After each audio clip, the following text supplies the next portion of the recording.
Lakini leo kuna mijadala mingi imeibuka, na hii mijadala inakuja kwa makusudi.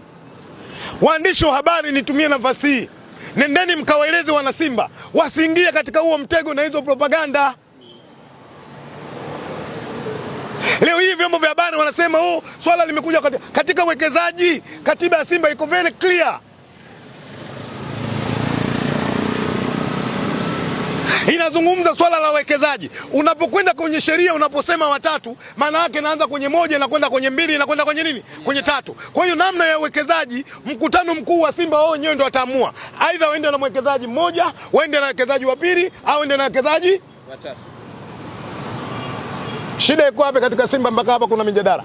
Watu wakawa na ukakasi, labda mtaweza kwenda kumpoteza tajiri. Hayo ni maamuzi ambayo mkutano mkuu wa Simba utakwenda kufanyaje? Kuamua. Nani anastahili kuwa mwekezaji kwenye klabu Simba? Lakini wakati huu mchakato tunaanza, kila mmoja anajua kwenye memorandum understanding tulikubaliana na mwekezaji Mohamed Dewji. Na hayuko mtu mwenye akili timamu akabishana katika hili. Amefanikiwa kwa asilimia kubwa katika uwekezaji wake juu ya klabu yetu ya Simba.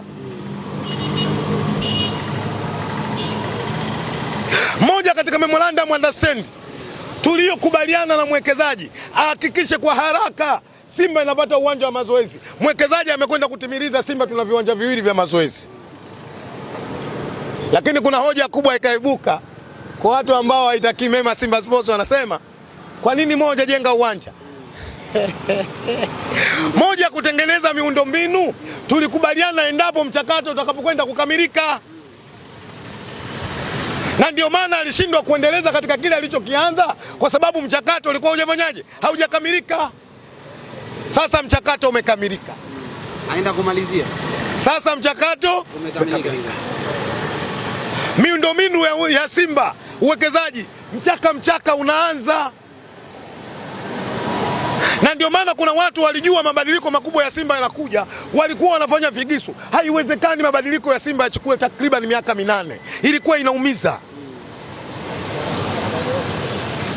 Na hapa mimi na mengi ya kusema, lakini si nyakati ya kusema, kwa sababu jambo limekwisha. Kumshukuru Mwenyezi Mungu na kuwapongeza waliofanikisha. Sasa niwaambie wana Simba, wakati wa mchaka umefanyaje? Umefika, ili kuiona Simba bora kwenye pichi na kuiona Simba bora katika uwekezaji.